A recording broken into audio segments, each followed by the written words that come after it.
모든 사람이 복을 원합니다. 복 받기를 싫어하는 사람은 아무도 없습니다. 그런데 그 복이 무엇일까요?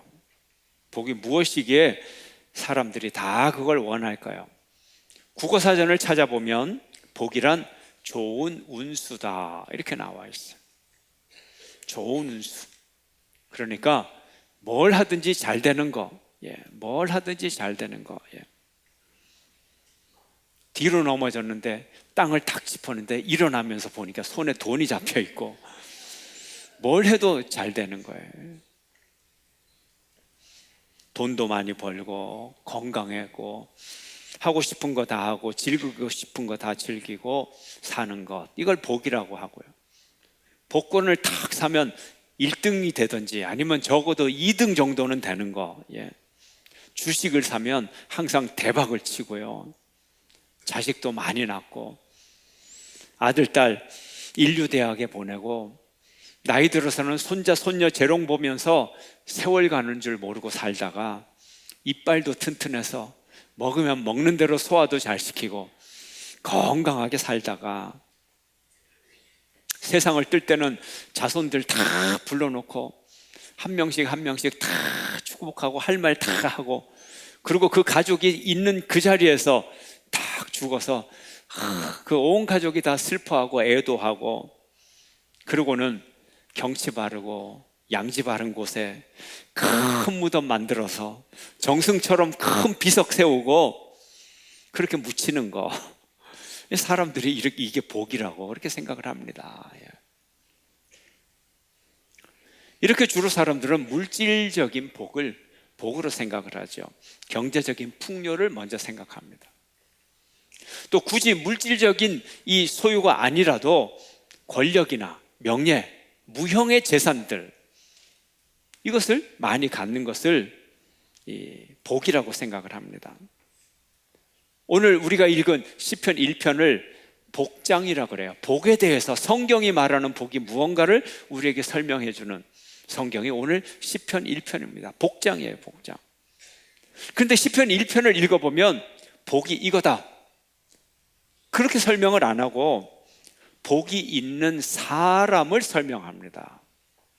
복을 좀 열거해야 되는데 이게 복이고 이게 복이고 이게 복이고 해야 되는데 복 있는 사람을 설명하는 거예요. 복이란 외적인 조건이 아니라 내적인 사람의 조건이라는 거예요. 복 있는 사람이 누리는 안락과 평화와 풍요, 이것이 관점이 아니고 복을 누리는 사람의 사람됨을 성경은 말하고 있어요. 무엇을 소유하는 것이 행복이 아니고 진정한 행복은 복 있는 존재가 되는 것, 복 있는 사람이 되는 것, 복 있는 자세, 복 있는 생활, 복 있는 인생, 복 있는 인생의 여정, 이게 진짜 복이라는 거예요. 그래서 오늘 본문은 복 있는 사람의 부정적인 것 3가지를 먼저 얘기합니다. 하나님이 싫어하는 3가지를 하지 말라는 거예요. 그게 뭘까요? 1절 함께 읽겠습니다. 다 함께. 복 있는 사람은 악인들의 꾀를 따르지 아니하며 죄인들의 길에 서지 아니하며 오만한 자들의 자리에 앉지 아니하고. 복 있는 사람의 첫째 조건, 하나님이 싫어하는 것 첫 번째, 악인들의 꾀를 따르지 않습니다. 악인이 뭐예요? 악한 사람이죠. 악한 사람의 특징은 하나님을 두려워하지 않는 거예요. 자기 마음대로 자기의 의지와 자기 생각대로 살아가는 사람이에요. 그래서 악인이라고 할 때 실정법이나 도덕법을 어긴 사람일 수도 있지만 실정법이나 도덕법을 안 어기고 아주 선하고 훌륭하게 살아가는 것 같아도 악인일 수 있어요. 복 있는 사람, 악인의 길을, 악인의 꾀를 따르지 않는다. 악인의 꾀, 세상의 철학이나 세상의 지혜나 인간적 지혜를 가지고 살지 않는다는 거예요. 세상의 지혜나 인간적 지혜는 아무리 선한 것 같아도 결국은 그건 하나님 앞에 나가면 악한 수준밖에 안 된다는 거예요. 왜요? 이기적이고 세상적이고 인간 중심적이고 하나님을 떠난 지식이라는 거죠. 이런 지식을 따라 살지 않는 거예요. 이게 복 있는 사람입니다. 두 번째 복 있는 사람은 죄인들의 길에 서지 않는 사람입니다. 이거 하나님이 싫어하는 거예요. 죄인들의 길에 서는 거. 죄인이 누굽니까? 하나님을 떠난 자, 불순종하는 자. 죄가 뭐예요? 하나님과의 관계가 끊어진 것. 하나님과 아무 관계 없이 지 멋대로 살아가는 사람. 이게 죄인의 길에 서는 거죠. 세 번째는 복 있는 사람은 오만한 자의 자리에 앉지 않습니다. 오만이 뭐예요? 하나님보다 자기를 더 높은 자리에 높이는 거예요. 그래서 하나님을 멸시하고 하나님 믿는 사람을 멸시하는 거예요. 이게 오만한 자의 자리인 것입니다. 절대 하나님보다 높은 자리에 앉아서는 안 되는 것입니다. 이 세 가지를 하면 안 돼요. 그리고 오늘 본문은 또 두 가지를 하라고 말합니다. 하는데 복이 있어요. 2절 말씀 함께 읽습니다. 다 함께. 오직 여호와의 율법을 즐거워하여 그의 율법을 주야로 묵상하는도다. 그래서 하나님이 즐거워하는 것, 첫째, 복 있는 사람은 하나님의 말씀을 즐거워합니다. 하나님의 말씀을 즐거워해요. 왜 하나님의 말씀을 즐거워할까요? 하나님을 사랑하니까. 하나님을 사랑하고 하나님을 즐거워하니까 하나님의 말씀이 즐거운 거예요. 이게 복 있는 자예요. 하나님을 사랑하고 하나님의 말씀을 즐거워하는 거예요. 하나님의 말씀 외우는 게 얼마나 즐겁고 행복합니까? 금주의 암송 말씀 뭐죠? 욥기 23장 10절 말씀. 예. 둘째로 복 있는 사람은 하나님의 말씀을 밤낮으로 묵상합니다. 밤낮으로 묵상해요. 하나님의 말씀, 하나님을 사랑하고 하나님 좋아하니까 그 사랑하는 하나님의 말씀이 내 마음속에 계속 남아있는 거예요. 예. 하나님의 말씀에 계속 남아서 내 마음을 울리는 거예요. 내 귀를 울리는 거예요. 예. 내 마음에 깊이 하나님의 말씀을 새겨요.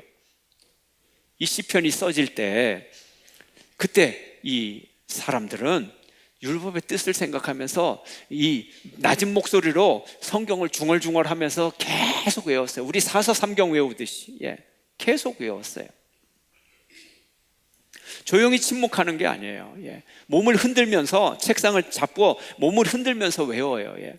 그래서 지금도 유대인들은 모세 5경 정도는, 창세기에서 출애굽기, 레위기, 민수기, 신명기 정도는 그냥 외우는 거예요. 그냥 외워. 예.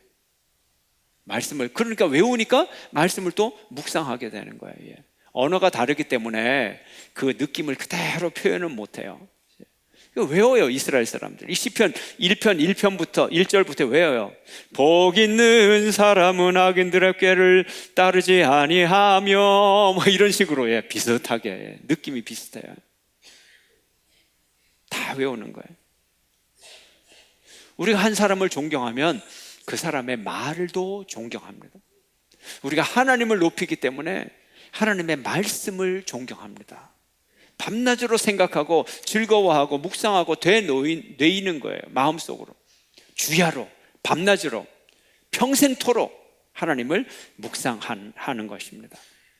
미련하다고 싶을 만큼 우리가 하나님의 말씀을 묵상하고 그 말씀을 순종하고 따라가면 이제 그 말씀이 우리 인생을 지키는 거예요. 그 말씀이 방패가 되고 군대가 되어서 내 인생을 든든하게 지켜줘요. 그 말씀이 바위가 되고 성읍이 되어서 내 말씀을 지켜줘요. 그 말씀이 요새가 돼서 내 인생을 지켜줘요. 내가 지혜가 없을 때 그 문제를 뚫고 나갈 만한 지혜와 힘을 말씀을 통해서 내게 주시는 거예요. 사람들이 하나님의 말씀을 조롱하고 비웃어도 내가 하나님의 말씀을 묵상하고 말씀대로 믿고 나가면 나에게 승리가 오는 거예요. 묵상이 뭐예요? 하나님의 사랑을 곰씹는 거예요. 우리 영혼 속에 하나님의 음성이 계속 울려 퍼지게 만드는 거예요. 하나님이 우리와 함께하는 방법은 하나님의 말씀이 우리 속에 있으므로 하나님이 우리와 함께하는 거예요. 묵상은 영혼의 새김질이에요. 새김질. 꼭꼭 씹는 거예요. 영의 양식을 우리가 꼭꼭 씹어 먹는 거예요. 우리 영혼의 만족은 말씀을 꼭꼭 씹으면서 그 맛을 알 때 우리 영혼의 만족이 오고 행복이 오는 거예요. 제가 이 식사하는 속도가 상당히 느려요. 예. 얼마 전부터 습관을 좀 바꿨어요. 예. 꼭꼭 씹는 습관으로 바꾸니까 식사를 아주 늦게 하게 되는데, 늦게 하니까 너무 좋은 거예요. 너무 좋아요. 음식 맛을 아는 거예요. 맛을. 숟가락 딱 들고 3분 안에 음식 다 먹어버리는 분은요, 양념 맛밖에 몰라요. 양념 맛. 그러나 저는 원자재, 재료 맛을 압니다. 이 수준이 보통 수준이 아니에요. 여러분, 밥맛을 아십니까? 대답 좀 해보세요. 말씀의 맛을 아십니까? 대답을 해보세요. 내 영혼에 콕콕 씹으면 영의 양식이 되는 거예요. 말씀의 맛이 살아나고 영양소가 살아나고 내 영혼을 살리고 내 삶을 살립니다. 말씀이 우리를 살립니다. 말씀 한마디면, 예수님의 말씀 한마디면, 하나님의 말씀 한마디면 내 인생을 살립니다. 아멘. 예수님이 나사로야 일어나라, 그럼 죽은 나사로도 일어나는 거예요. 내 믿음대로 될지어다 한마디 하면 소경이 눈을 뜨는 거예요. 귀머거리가 소리를 듣는 거예요. 아멘. 말씀 한마디가 나를 살립니다. 생명을 얻어요. 말씀을 통해서. 이것이 가장 큰 축복인 것입니다. 오늘 본문을 보면 말씀을 듣고 명상하고 지키는 사람이 받는 복을 우리에게 말합니다. 형통하리라. 어떻게 형통하느냐? 물길 곁에 서 있는, 시냇물 곁에 서 있는 나무처럼 늘 푸르고 늘 열매를 맺는다. 마르지 않는 샘물이 우리 인생 가운데 넘쳐난다.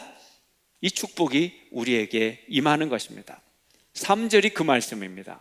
3절 읽겠습니다. 그는 시냇가에 심은 나무가 철을 따라 열매를 맺으며 그 잎사귀가 마르지 아니함 같으니 그가 하는 모든 일이 다 형통하리로다. 아멘. 그가 하는 모든 일이, 어떤 일이요? 모든 일이 어떻게 된다고요? 형통하리로다. 누구의 은혜로? 하나님의 은혜로, 말씀의 은혜로. 이스라엘 지방, 팔레스타인 기후는요 아주 건조한 기후입니다. 비가 많이 내리질 않아요. 가뭄이 한번 오면요 몇 년 동안 가물어지는 거예요. 요셉 시대에는 7년이 가물었잖아요. 1년 내내, 2년 내내 하늘에서 비 한 방울 떨어지지 않아요. 그러면 어떻게 됩니까? 지표면에 있는 수분이 다 증발을 해서 이 지형이 사막화가 되는 거예요. 땅은 땅대로 마르고 바위는 바위대로 마르서 바위가 쩍쩍 갈라지는 거예요. 그리고 하늘에서 햇볕은 비치면 40도, 50도가 내립니다. 그래서 이스라엘의 지형을 보면 아래쪽 지방은 시내 광야, 그리고 네게부 사막, 그 다음에 유대 광야, 이렇게 돼 있어요.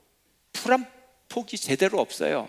아주 말라 비틀어진 그런 이 덤풀 정도밖에 없어요. 그래도 이제 북쪽으로 올라가면서 사해 정도 도달을 하면 사해 가에는 그래도 농업지대도 있고 말이죠. 그래도 나무들이 있어요. 그리고 요단강을 따라 북쪽으로 올라가서 갈릴리 호수에 이르면 그때는 제법 나무들도 푸르고요, 키가 큰 나무들도 있어요. 그리고 더 위쪽에 이제 산 근처에 헬몬산 기슭까지 이르면 그곳에는 그래도 많은 온갖 식물들이 자라게 돼요.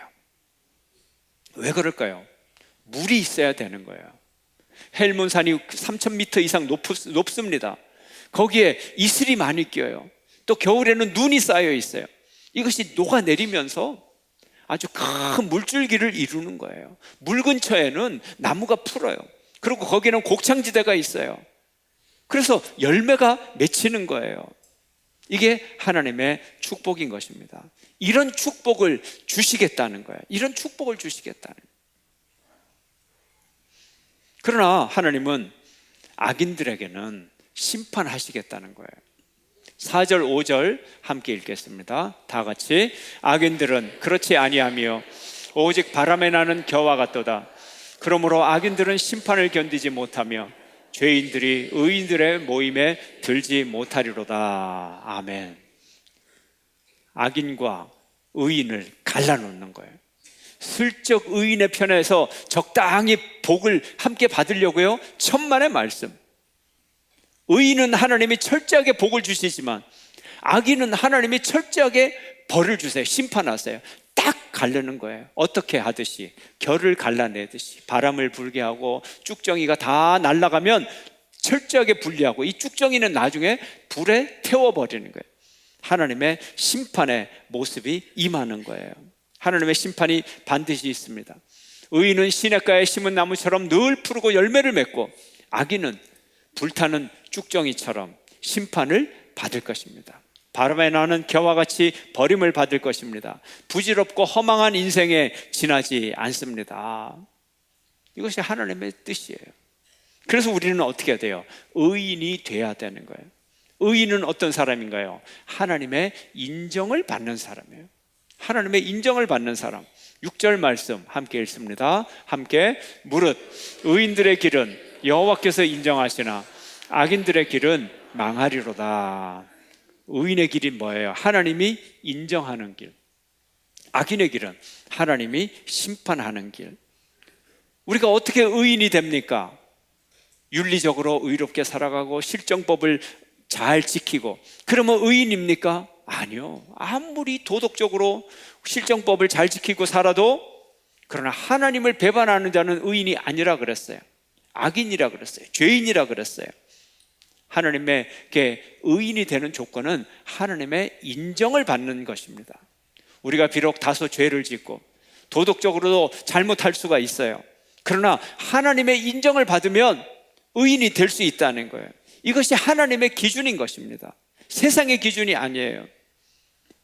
우리 성도는 세상의 부러움을 받는 그런 존재가 아닐지라도 하나님의 인정을 받기 위해서 살고, 하나님의 인정을 받는 것을 우리가 기쁘며 축복으로 여겨야 되는 것입니다.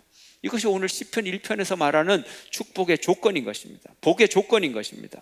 세상 사람들이 몰라주고, 세상 사람들이 비웃고, 세상 사람들이 외면하는 그런 비천한 자리에 있을지라도 하나님이 나를 알아주시기만 한다면 내가 복된 존재다, 이 믿음을 갖는 여러분 모두가 되시기를 주의 이름으로 축원합니다.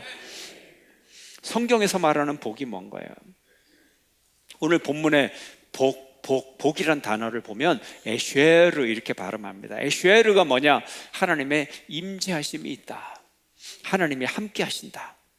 임마누엘의 하나님, 삼위일체 하나님이 동행하신다. 이것이 에쉐르, 복이라는 거예요. 하나님이 여러분과 함께 하실 줄로 믿습니다.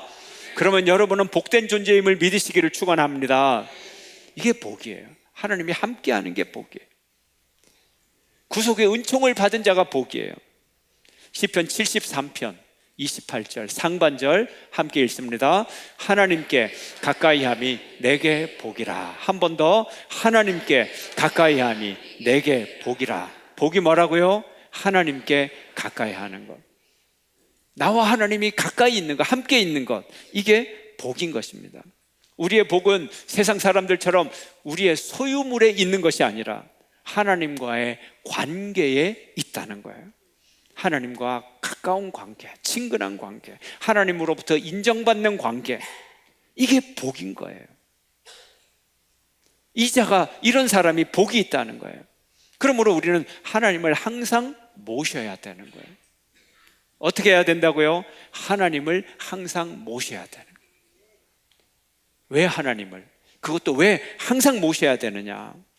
우리에게 하나님밖에 없기 때문에 그래요. 우리에게 하나님 같은 분은 또 없어요. 천상천하에 하나님 같은 분은 없어요. 왜요? 첫 번째로 하나님은 우리의 창조주이시기 때문에. 여러분, 돈이 우리를 만들었습니까? 하나님이 우리를 만들었습니까? 하나님이 우리를 만들었잖아요. 돈이 우리를 사랑해 줄 수 있어요? 하나님이 우리를 사랑해 줄 수 있어요? 하나님이 우리를 사랑해 주실 수 있죠. 세상 권세가 우리를 만들지 않았어요. 하나님이 우리를 만들었어요. 하나님은 우리의 창조주세요. 두 번째로 하나님이 우리를 심판하십니다. 심판하십니다. 여러분, 우리가 아무리 경제적으로 풍요로워도 모 재벌의 회장님처럼 병석에 누워 있으면 재산이 아무 소용이 없어요. 행복하지 않아요. 건강해야 돼요. 건강해.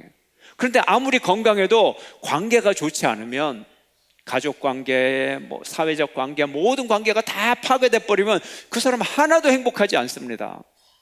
근데 관계가 행복해도요, 그 관계가 오래 가질 않아요. 언젠가는 모든 것이 다 끝나게 돼 있어요. 끝나게 돼 있어요.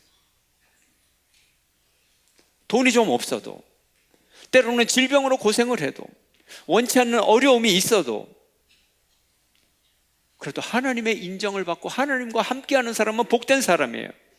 그러나 돈이 많고 건강하고 100살이 넘도록 장수해도 하나님이 없는 사람은 불행하고 복 없는 사람이에요.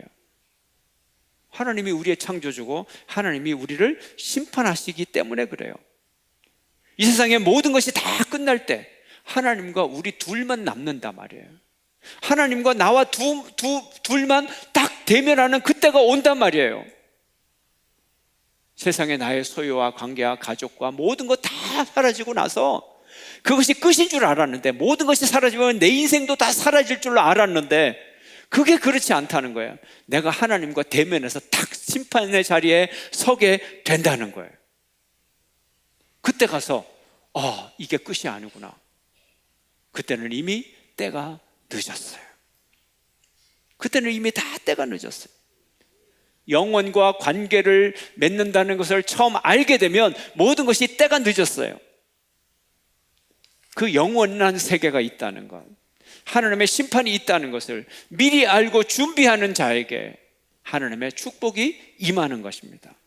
하나님과의 좋은 관계가 축복입니다. 하나님의 임재하심이 축복입니다. 심판을 준비하는 사람이 복받은 존재입니다. 믿으시기를 바랍니다.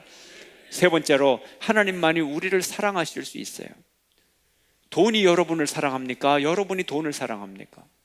돈이 우리를 사랑해 주질 않아요. 우리는 돈을 만들고 돈을 편리하게 이용할 따름이에요. 권력이 우리를 사랑하지 않아요. 우리를 만들지 않아요. 내가 권력을 가지고 권세를 휘두를 따름이에요. 누가 우리를 만들고 누가 우리를 사랑합니까? 하나님이 우리를 사랑하잖아요. 확실하잖아요, 여러분. 확실하잖아요.